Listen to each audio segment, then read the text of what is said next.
ओम नमो भगवते वासुदेवाय। ओम नमो भगवते वासुदेवाय। ओम नमो भगवते वासुदेवाय। मुखं करोति वाचालं पंगुं लंघयते गिरिं यत्कृपातमहं वन्दे श्रीगुरुदीनतारिणं परमानन्दमाधवं श्रीचैतन्यमीश्वरम्। हरे कृष्णा। आज हम श्रीमद् भगवद गीता के अध्याय 5 से श्लोक संख्या कितना है और टाइटल क्या है, कौन बताएगा? हरे कृष्ण प्रभु जी। यस, हरे कृष्ण प्रभु जी। 13 श्लोक संख्या अध्याय 5। शरीर 9 द्वारों का मुख्य स्थान। हाँ, 9 द्वारों का शरीर जो है 9 द्वारा का शहर है, ये 9 नाम का द्वार। इस टाइटल का श्लोक हम पढ़ रहे हैं। और अध्याय 5 कर्मयोग कृष्ण भावनामृत कर्म। सभी लोग सुन पा रहे हैं ढंग से? आवाज क्लियर है? यस प्रभु जी। ओके, उत्तर दे दिया करो तो मुझे मालूम पड़ेगा। मोबाइल से ले रहा हूँ ना तो देख नहीं पा रहा हूँ मैं। जी प्रभु जी। ओके, हरे कृष्णा। श्लोक दोहराइए। सर्वकर्माणि मनसा संन्यस्यास्ते सुखम वशी नवद्वारे पुरे देहि नैव कुर्वन्न कारयन्। यस, एक बार और। सर्वकर्माणि मनसा संन्यस्यास्ते सुखम वशी नवद्वारे पुरे देहि नैव कुर्वन्न कारयन्। हरे कृष्णा। आप ऐसे श्लोक उच्चारण कीजिए, कोई डिवोटी। प्रभु जी मैं कर सकती हूँ? कीजिए कीजिए कीजिए। सर्वकर्माणि मनसा संन्यास्ते सुखम वशी नवद्वारे पुरे देहि नैव कुर्वन्न कार्यन्। बहुत सुंदर, हरि बोल। हरि बोल। कृपया करके शब्दार्थ हमारे साथ साथ उच्चारण कीजिए। शब्दार्थ। सर्व समस्त कर्माणि कर्मों को मनसा मन से संन्यस्य त्याग कर आस्ते रहता है सुखम सुख में वशी संयमी नवद्वारे 9 द्वारों वाले पूरे नगर में देही देहवान आत्मा न नहीं एवं निश्चय ही कुर्वन करता हुआ न नहीं कार्य करता हुआ। श्लोक का अनुवाद आप सभी से निवेदन है कि दोहराएंगे। तो आज के श्लोक में क्या रहेगा? जो संस्कृत का शब्द इंपॉर्टेंट, नवद्वारे पूरे देही। ठीक है, नवद्वारे। और सर्वकर्माणी तो बार बार आ ही रहा है, तो वो एक शब्द है ही है, सर्वकर्माणी नवद्वारे। तो कृपया करके आप इस अनुवाद को दोहराएंगे। जब देहधारी जीवात्मा अपनी प्रकृति को वश में कर लेता है और मन से समस्त कर्मों का परित्याग कर देता है, तब वह 9 द्वारों वाले नगर भौतिक शरीर में बिना कुछ किए कराए सुखपूर्वक रहता है। हरे कृष्णा। तो बहुत ही सुंदर ये श्लोक बताया गया। इसको समझने के लिए पहले हम एग्जाम्पल समझते हैं, तो आपको फिर श्लोक फिर से पढ़ेंगे तो आसानी से समझ में आएगा। ठीक है, 2021 का लास्ट दिन है आज, तो क्या कह सकते हैं, आज की फाइनल क्लास है, आज की लास्ट क्लास, आज की नहीं, इस साल की लास्ट क्लास है, राइट। हरे कृष्णा।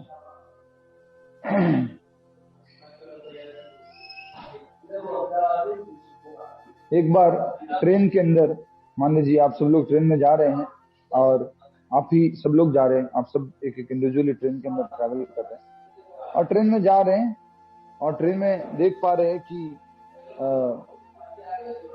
आपको सौभाग्य से जो है आपको एक रिजर्वेशन मिल जाती है और रिजर्वेशन के अंदर आपको क्या कहते हैं, आपका दुर्भाग्य कहो सौभाग्य तो आपको एक सीट मिल जाती है जो गेट के पास में दरवाजा खुलता रहता है।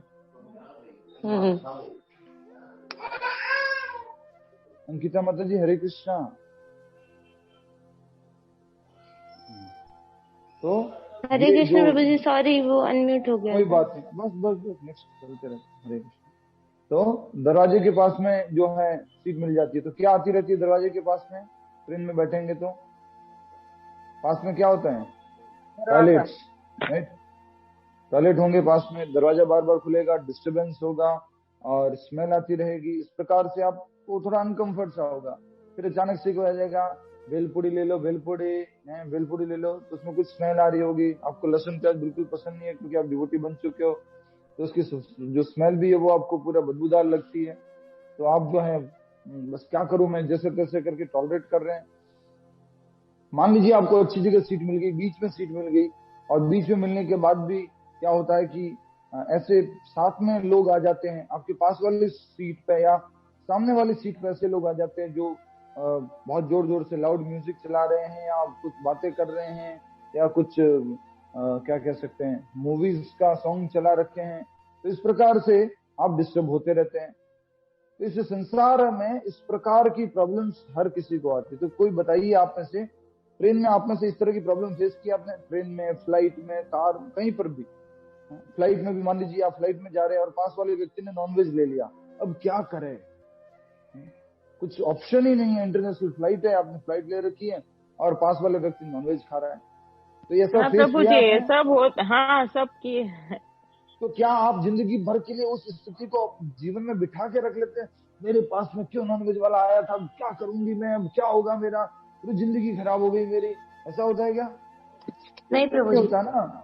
सहन करके आगे बढ़ते जाते, सहन करके आगे बढ़ते जाते हैं। वैसे ही हमें अपने जीवन में आने वाली समस्याओं को, जीवन में आने वाले जो भी उतार चढ़ाव हैं, उनको सहन करते हुए आगे बढ़ते जाना है, रुकना नहीं है। कोई परिवार वाले, कोई समाज वाले, कोई घर वाले, कोई दूसरे, ये वो। और ये शरीर भी जो अलग अलग 5 इंद्रियों से बना हुआ है, 5 ज्ञानेंद्रियां हैं, 5 कर्मेंद्रियां हैं, ये सब इंद्रियों के द्वारा भी बहुत सारी अगर कोई समस्या आ रही है तो आपको क्या करना होगा? सहन करके आगे चलना है। प्रभु जी ऐसा समझना है ये टेम्परेरी है। टेम्परेरी ट्रेन में बैठे हुए हैं आप, तो पूरा संसार ट्रेन चल रही है, ठीक है? हरी बोल। तो आपको उस हिसाब से इस अपने आप को डिटैच करके रखना है। कुछ स्मेल करना भी पड़ रहा है। याद कीजिए पिछले श्लोकों में क्या था? स्मेल करता हुआ, सुनता हुआ, देखता हुआ भी वो जो है अरे नहीं करता है। उसी प्रकार से आपको स्मेल जा भी रहा है। कई बार हमें, एक बार हम इधर ही एरो सिटी में एक होटल में गए थे, गुड़गांव में, कहाँ पर है, दिल्ली में। तो वहां पर पास वाले रूम से बहुत ज्यादा साउंड की म्यूजिक, वो लाउड म्यूजिक आ रहा था। पास में स्मोकिंग जो है वो लोग बहुत ज्यादा कर रहे थे, तो उसकी बदबू आ रही थी। न चाहते हुए भी हमें वो स्मेल लेनी पड़ रही है। तो क्या करें? कितनी देर रहने वाले उस होटल में आप? 5 मिनट, 10 मिनट, 15 मिनट, 20 मिनट। हम एक मीटिंग के लिए गए थे, तो उसके बाद आप चले जाओगे। टॉलरेट करो। तो उस काम से आप आसक्त नहीं हो। आप स्मेल कर रहे हो, ठीक है, डिटेल्स हो करके वो आपको कार्य करना चाहिए।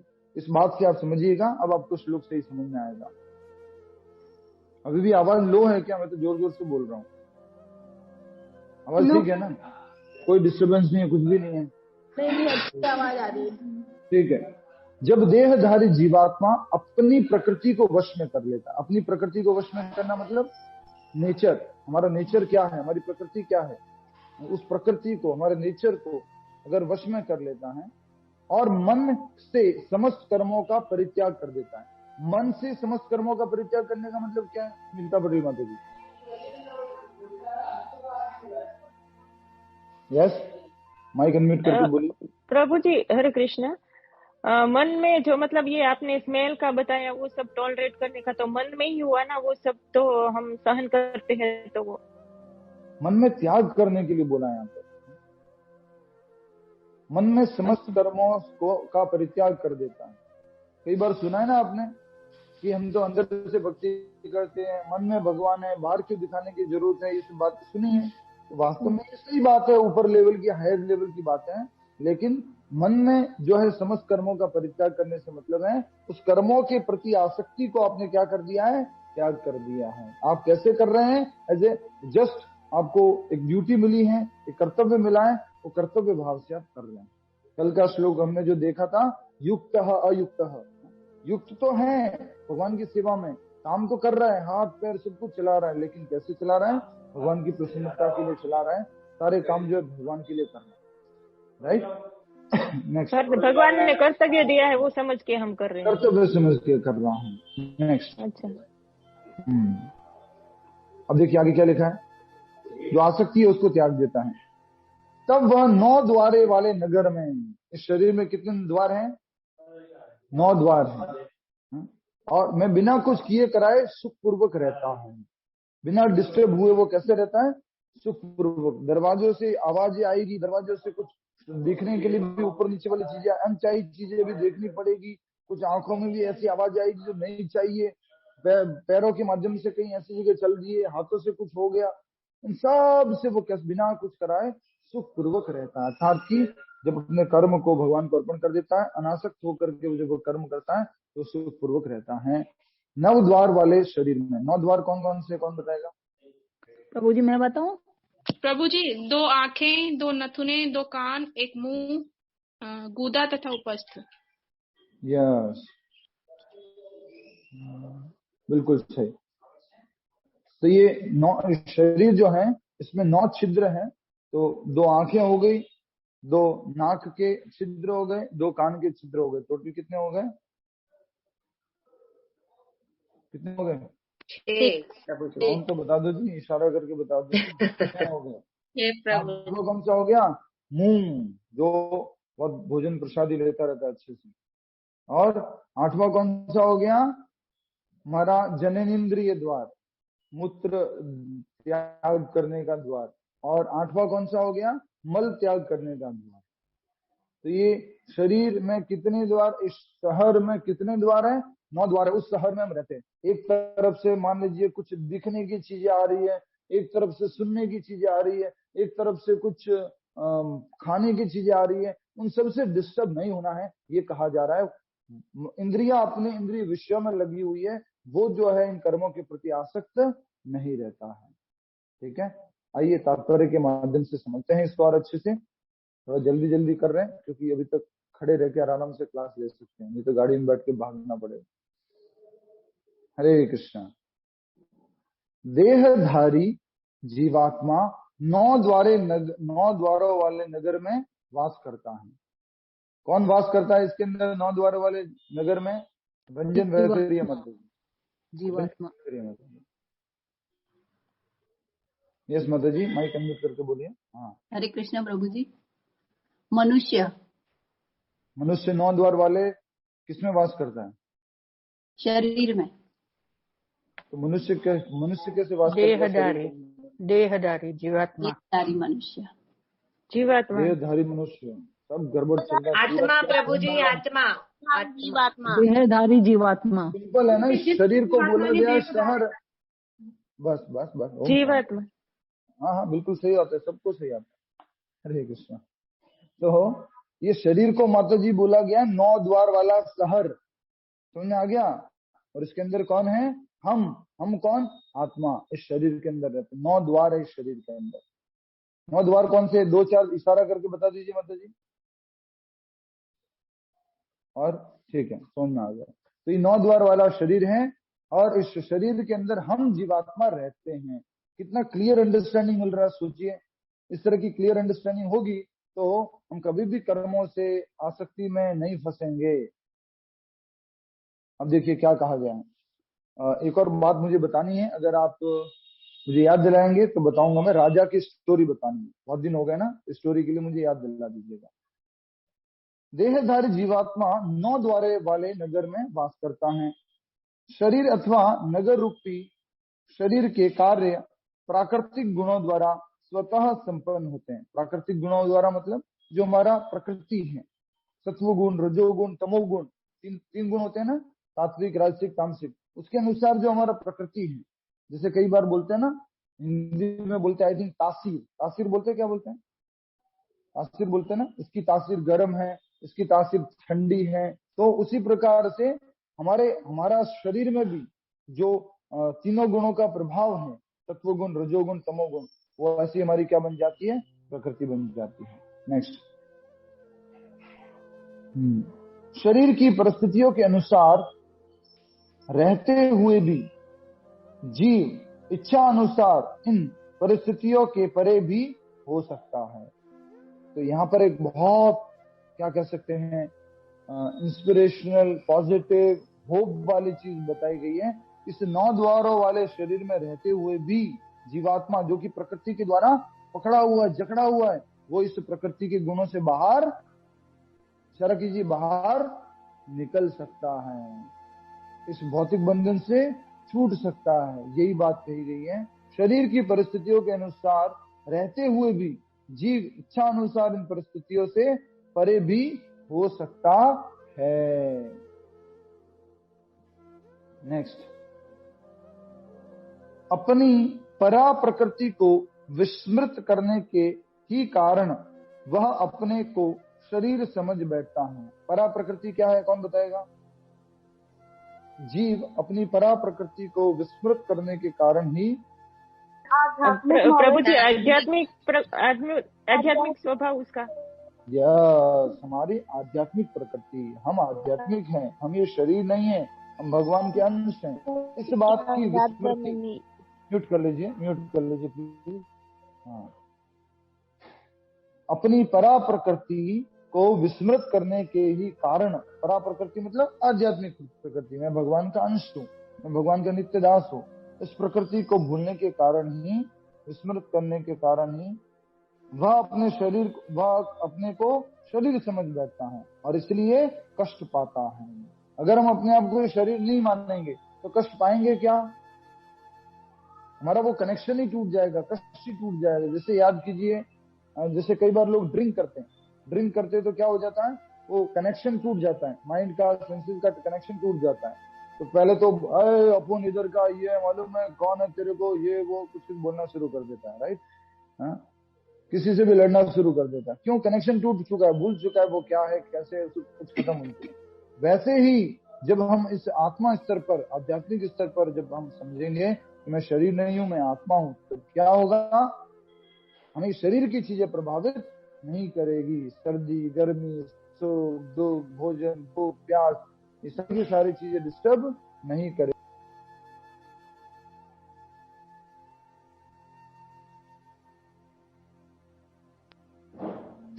हरे कृष्ण। अपनी परा प्रकृति को विस्मृत करने के कारण वह अपने शरीर को शरीर समझ बैठता है और इसलिए कष्ट पाता है। याद कीजिए कार वाला एग्जांपल याद है? जब तक कार वहां कहां पर थी, गैराज में, सॉरी शोरूम में थी या तब उसको कुछ दर्द होता था, कष्ट होता था? नहीं होता था।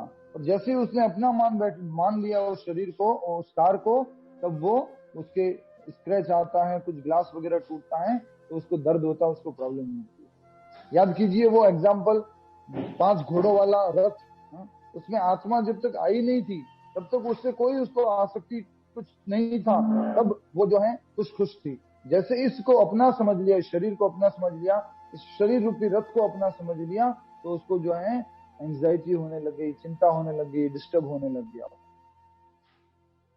ठीक है, यही कहा गया है कि हमारी विस्मृति ही हमारे कष्ट का कारण है, इसलिए कष्ट पाता है। तो लिख लीजिए एक लाइन, कृष्ण विस्मृति ही हमारे कष्ट का कारण है। कृष्ण विस्मृति ही हमारे कष्ट का कारण है। पहले भी हम समझ चुके हैं, दूसरे अध्याय तीसरे अध्याय में समझ चुके हैं। कृष्ण विस्मृति ही हमारे कष्ट का कारण है। कृष्ण स्मृति हमारे आनंद का साधन है। कृष्ण स्मृति हमारे आनंद का साधन है। कृष्ण स्मृति हमारे आनंद का साधन है और कृष्ण विस्मृति हमारे कष्ट का कारण है। इसलिए आपने हरे कृष्ण, कृष्ण विस्मृति हमारे कष्ट का कारण है और कृष्ण स्मृति हमारे आनंद का साधन है। नेक्स्ट, कृष्ण भावनामृत के द्वारा वह अपनी वास्तविक स्थिति को पुनः प्राप्त कर सकता है और इस देह बंधन से मुक्त हो सकता है। तो अपनी वास्तविक स्थिति क्या है? हम भूल गए अपनी वास्तविक स्थिति। तो वास्तविक स्थिति क्या है जिसको भूल गए? सभी लोग बोलिएगा, समझिएगा इस बात को। यस, सुमन पटेल माता जी बताएंगे। सुमन माता जी, सुमन आईपैड, यस बोलिए। माइक अनम्यूट करके बोलिए।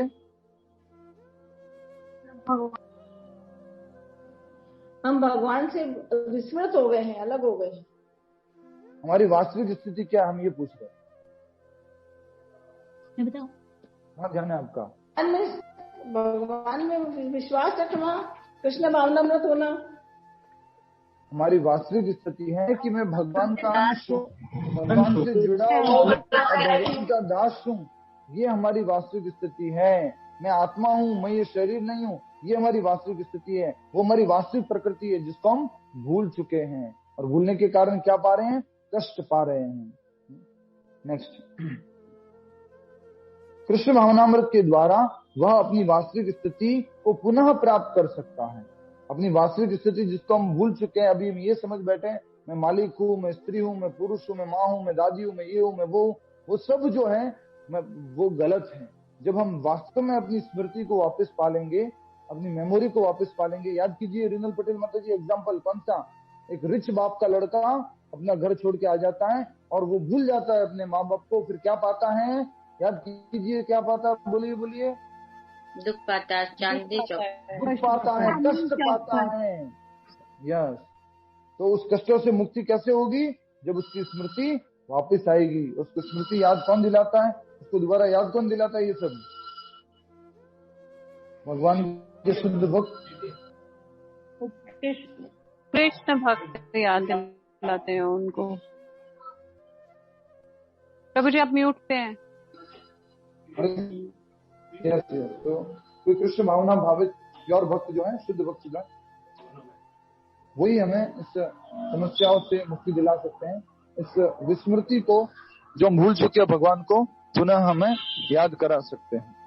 ठीक है, हरे कृष्णा। आगे हम समझते हैं इस बात को।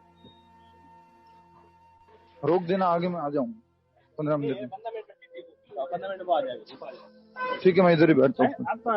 हरे कृष्णा, हरे कृष्णा, हरे कृष्णा। तो कृष्ण भावनामृत के द्वारा वह अपनी वास्तविक स्थिति को पुनः प्राप्त कर सकता है और देह बंधन से मुक्ति प्राप्त कर सकता है। देह बंधन से मुक्ति कैसे होगी? देह बंधन किसे कहते हैं माता जी? सची माता जी, देह बंधन किसे? हरे कृष्णा प्रभु जी, जन्म मरण के बंधन को देह बंधन कहते हैं, बार बार जन्म लेना।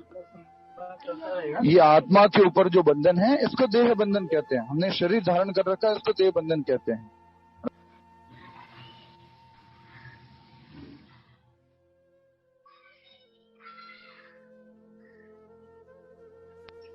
हरे कृष्णा।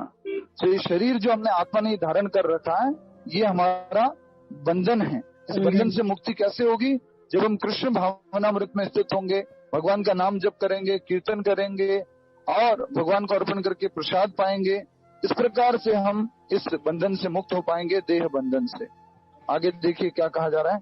अतः जो ही कोई कृष्ण भावनामृत को प्राप्त होता है, तुरंत ही वह शारीरिक कार्य से सर्वथा विलग हो जाता है। जैसे ही कृष्ण भावनामृत का अभ्यास शुरू करता है, वो धीरे धीरे कौन से कार्यों से? शारीरिक कार्यों के, शरीर के स्तर पर जो कार्य हैं। तो कौन से कार्य करना शुरू करता है? क्या वो कार्य करना बंद कर देता है कृष्ण भावनामृत में व्यक्ति?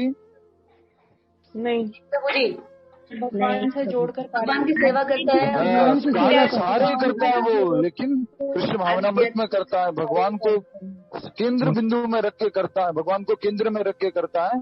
तो यही बात कही जा रही है यहाँ पर कि जो ही कोई कृष्ण भावनामृत को प्राप्त होता है, तुरंत ही वह शारीरिक कार्यों से सर्वथा विलग हो जाता है।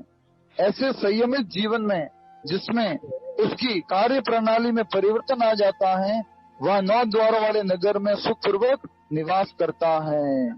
इस शरीर को क्या बोला हो गया है? 9 द्वारों वाला शहर। राइट, हरे कृष्णा। समझ में आ गई? लास्ट लाइन, एक और पैराग्राफ बचा है छोटा सा। तो इसको इस तरह से समझ सकते हैं, छोटा सा इसके लिए उदाहरण देख सकते हैं। जो ही कोई कृष्ण भावनामृत को प्राप्त होता है, तुरंत ही वह शारीरिक कार्यों से सर्वथा विलग हो जाता है। अर्थात अपने इंद्रिय तृप्ति के लिए, अपने शरीर के आनंद के लिए कार्य नहीं करता है, भगवान कृष्ण की प्रसन्नता के लिए कार्य करता है। जैसे ऐसे संयमित जीवन जब अपने लिए नहीं कर रहा है, भगवान के लिए कर रहा है तो उसको कैसे जीवन बोलेंगे? यस, कैसे जीवन बोलेंगे? संयमित जीवन। खांडेकर माता जी से पूछा था, वो तो बोल ही नहीं रहे। हाँ, ऐसा जीवन जिसमें व्यक्ति अपने इंद्रियों की वृत्ति जो है उसको कंट्रोल कर लेता है, उसको रोक लेता है और भगवान की प्रसन्नता के लिए कार्य करता है, उसको क्या कहा जाता है? संयमित जीवन। ऐसे संयमित जीवन में जिसमें उसकी कोई, माता जी कोई बात नहीं, मैंने नहीं लिया, मेरी गलती है।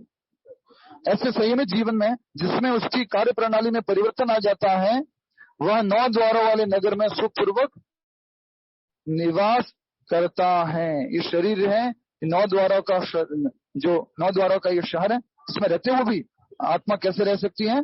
सुखपूर्वक निवास कर सकती हैं। जब वो क्या करेगा? आध्यात्मिक कार्य करेगा। शरीर की जो चीजें हैं उसको कष्ट नहीं देगी, उसको सताएगी नहीं। अगली बात पढ़ लेते हैं। ये 9 द्वार इस प्रकार है। क्या 9 द्वार हैं? उसके बारे में बताया गया है। फिर मैं स्टोरी बताऊंगा आपको। देखिए सभी लोग पढ़िए तात्पर्य में। 9 द्वारे पुरे देहि हंसो ले लायते बहि वसी सर्वस्य लोकस्य स्थावरस्य चरस्य च। अनुवाद: जीव के शरीर के भीतर वास करने वाले भगवान ब्रह्मांड के समस्त जीवों के नियंता हैं। यह शरीर 9 द्वारों, 2 आंखें, 2 नथुने, 2 कान, 1 मुंह, 1 गुदा और उपस्थ से युक्त है। बद्धावस्था में जीव अपने आप को शरीर मानता है, किंतु जब वह अपनी पहचान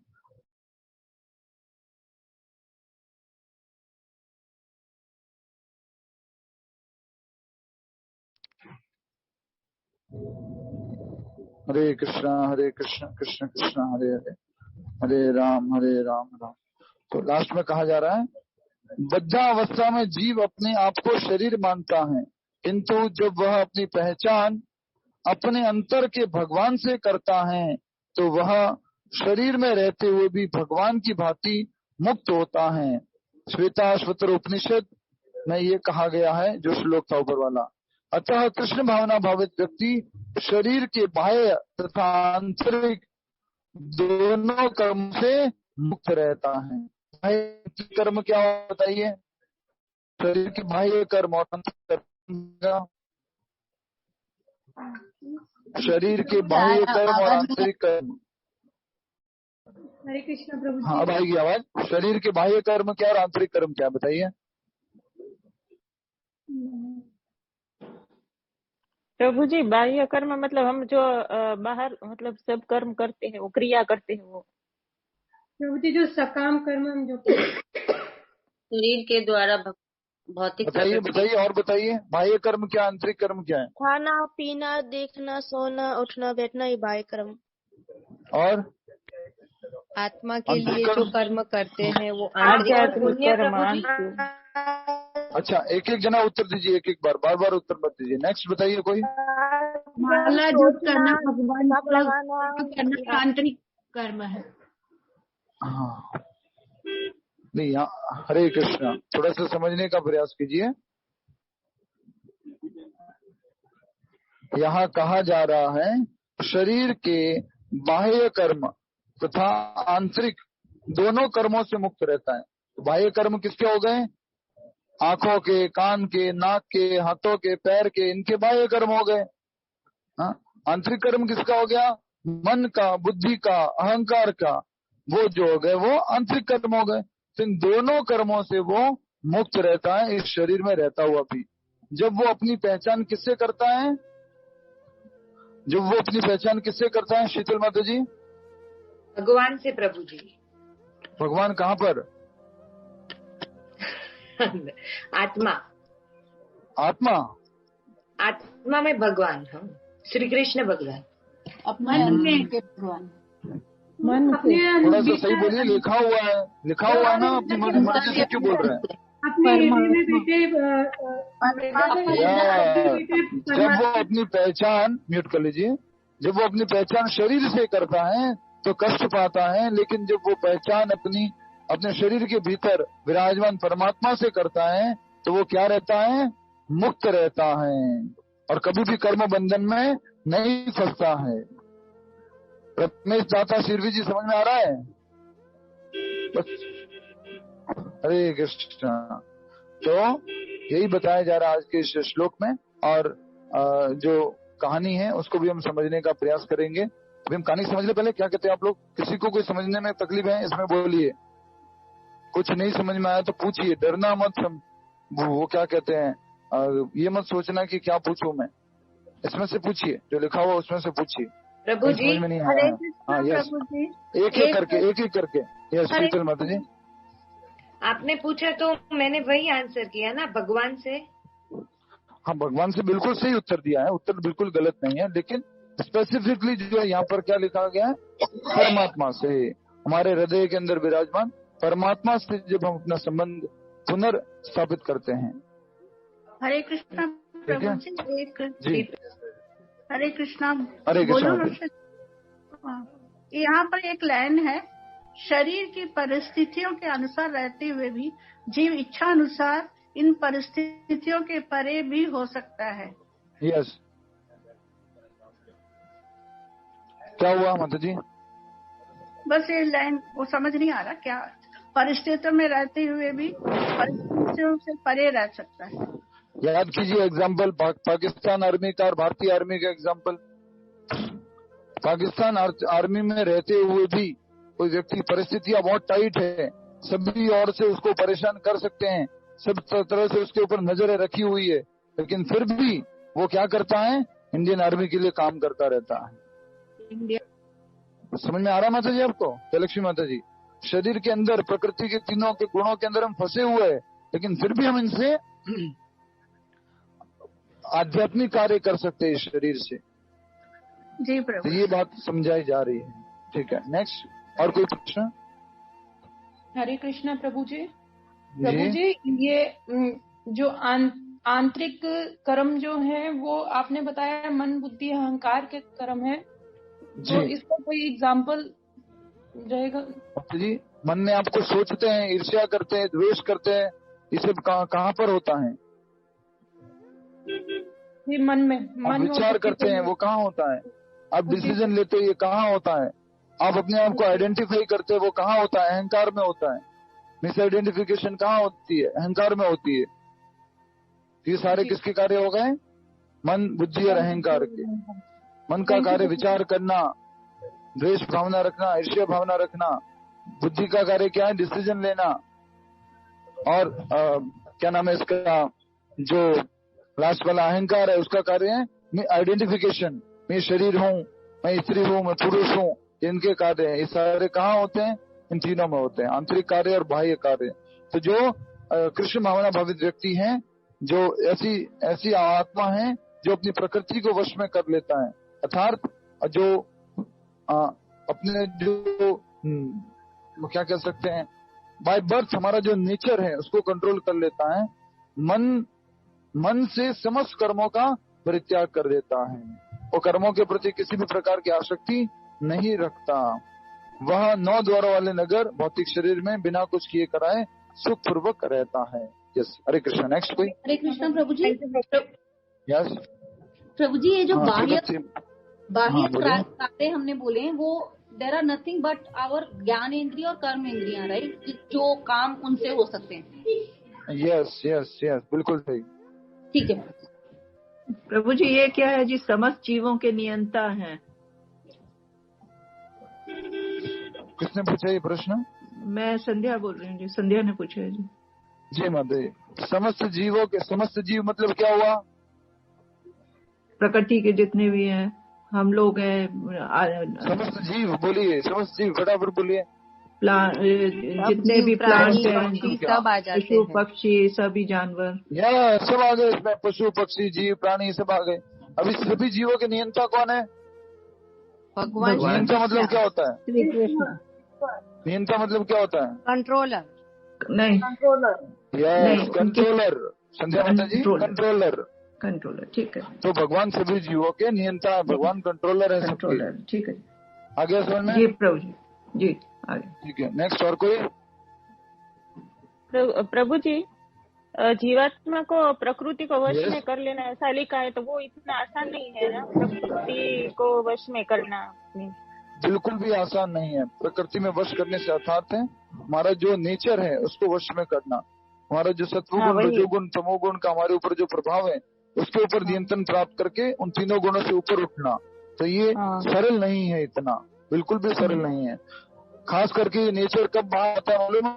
मैं आपको सरलता से बता देता हूँ, थोड़ा समझ में आ जाएगा आपको।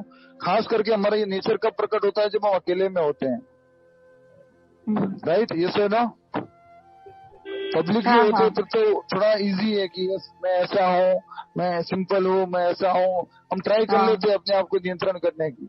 लेकिन जैसे ही अकेला हो जाता है तो फिर आपको मालूम है चालू हो जाते हैं सब लोग, राइट? यस है ना? हाँ प्रभु जी, यस। तो कहा जाता है किसी भी व्यक्ति की अगर असलियत को जानना है तो उसको अकेले में देखो। हाँ सही है। Yes, next. और कोई?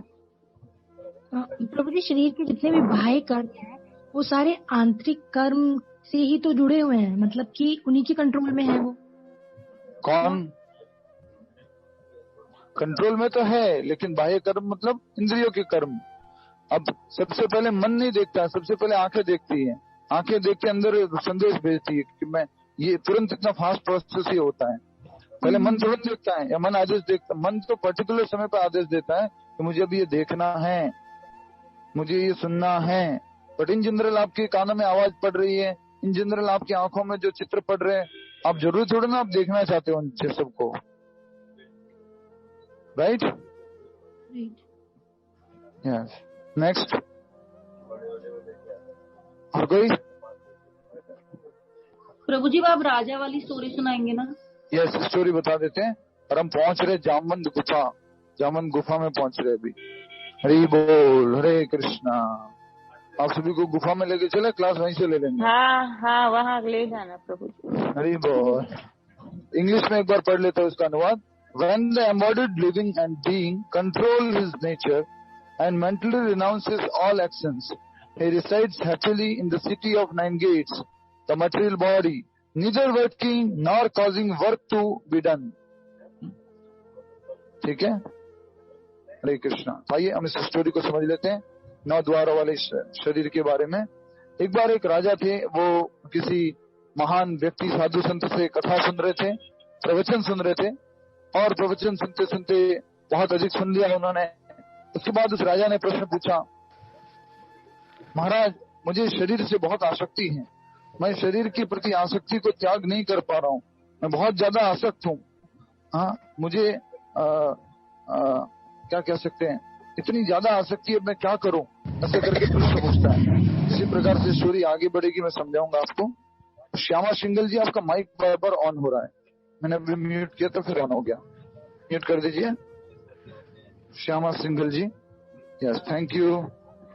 तो फिर जो कथा सुना रहे थे उन्होंने फिर एक नई कथा सुनाना शुरू कर दिया, एक स्टोरी सुनाना शुरू कर दिया। वो स्टोरी इस प्रकार से है कि राजा, एक बार एक राजा था। जो राजा बैठा था उसको भी क्या बोला? एक बार एक राजा था। तो एक राजा था, वो जो है अपने साथियों के साथ में शिकार करने के लिए निकला, और जब शिकार करने के लिए निकला तो क्या हो गया?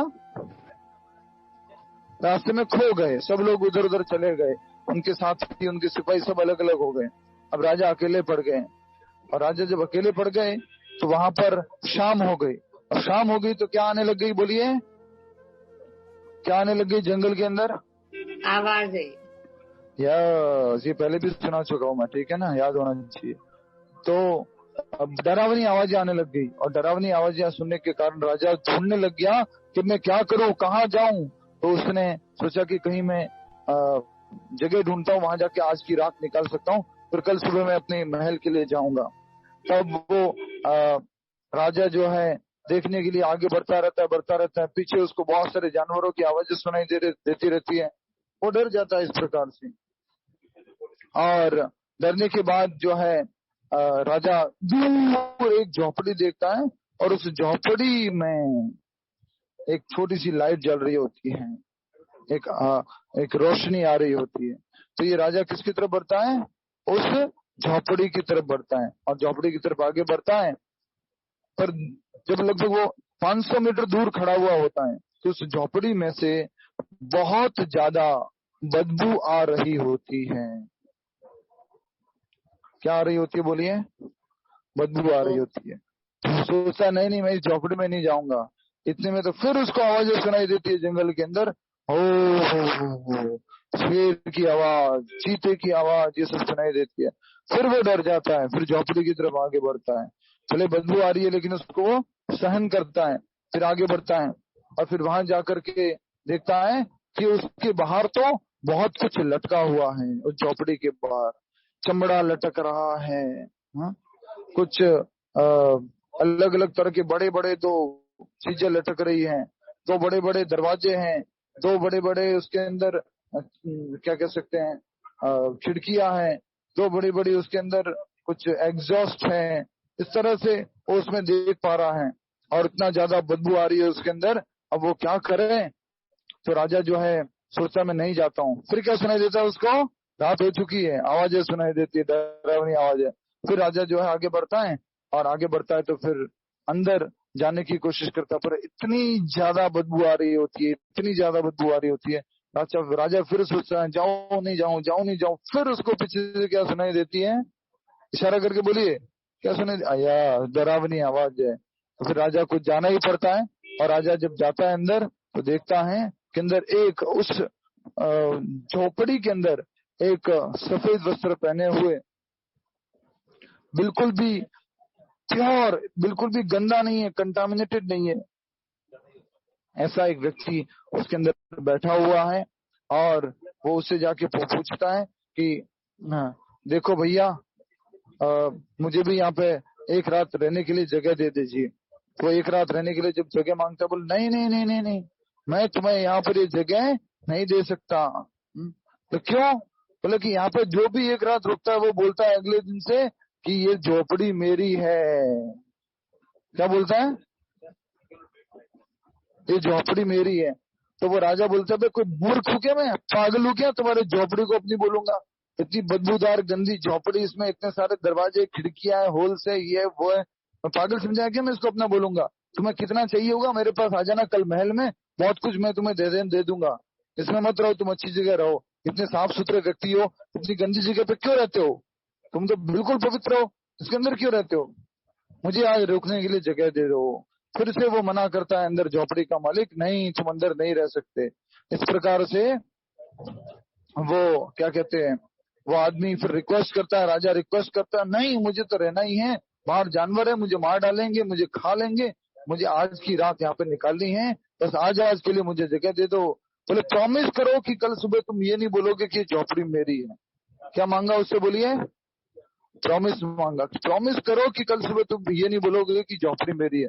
बोलता प्रॉमिस और डबल प्रॉमिस करता हूँ, सुबह उठते ही सूरज की पहले किरण आते ही मैं यहाँ से निकल जाऊंगा और तुम्हारे लिए इतना सारा धन भेजूंगा कि तुम यहाँ पर एक बहुत बढ़िया घर बना सकते हो और आराम से रह सकते हो, इसमें तुम्हें गंदी झोपड़ी में रहने की आवश्यकता नहीं पड़ेगी। तो बोलता है अच्छा ठीक है, मैं तुम्हारा ये प्रॉमिस जो है मानता हूँ, स्वीकार करता हूँ, अब तुम यहाँ पर एक रात के लिए रुक सकते हो। और वो व्यक्ति वहां पर, जो राजा था, वो एक रात वहां पर रुकता है और पूरी रात भर उसको नींद नहीं आती, परेशान होता रहता है, बहुत प्रॉब्लम सा फील करता है, बदबू फील करता है, गंदगी, ये वो, blood, mucus, urine, stool, bones, सब कुछ रहता है वहां पर। और उस कारण से फिर वो बहुत दुखी होता है। लेकिन सुबह उठने से पहले, सूर्य की किरण पहले होने से पहले थोड़ी सी उसको नींद आ जाती है। क्या जाती है? थोड़ी सी नींद आ जाती है।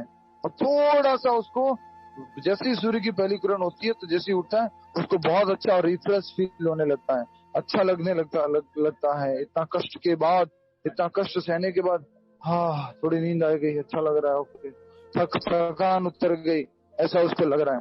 तब वो अगले दिन सूर्य की किरण आई, तब उस घर के मालिक ने, झोपड़ी के मालिक ने उनको क्या बोला, माय डियर सर प्लीज आप यहाँ से जाइए और अब यहाँ पे और आप नहीं रुक सकते हैं, आपने अपने प्रॉमिस के अनुसार आपको जाना होगा।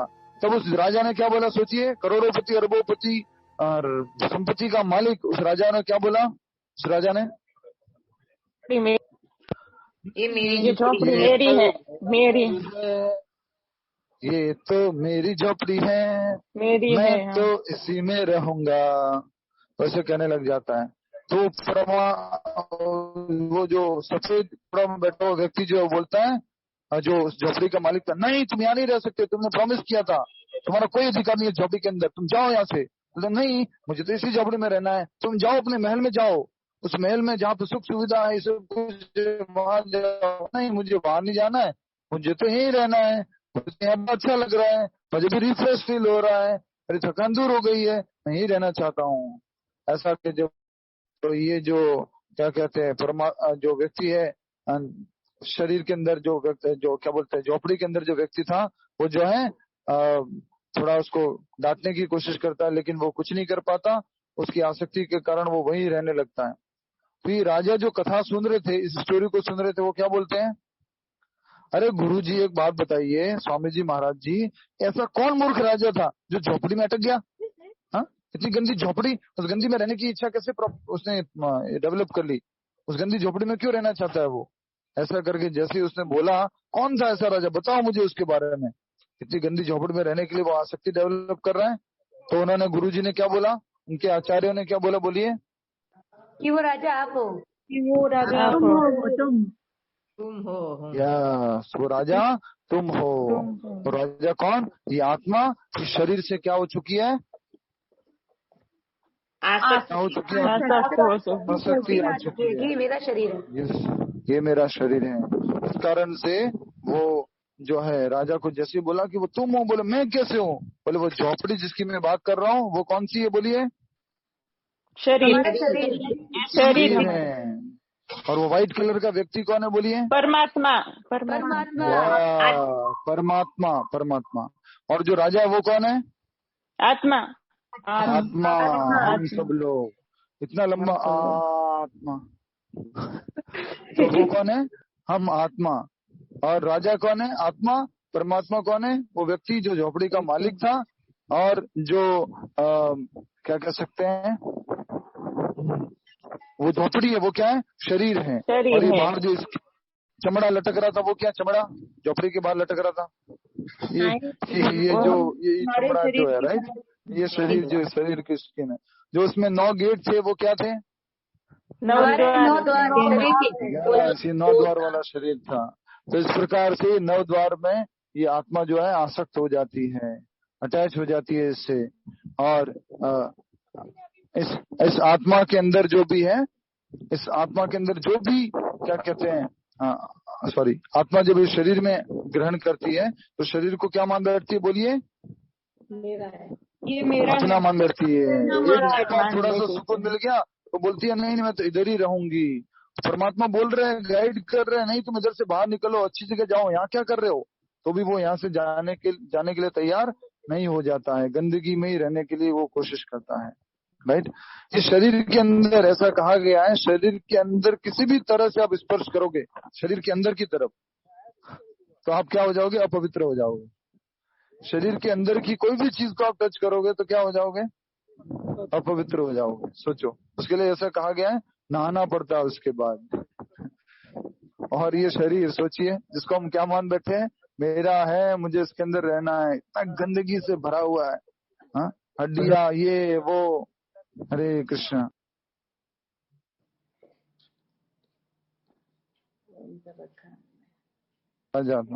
हरे कृष्णा।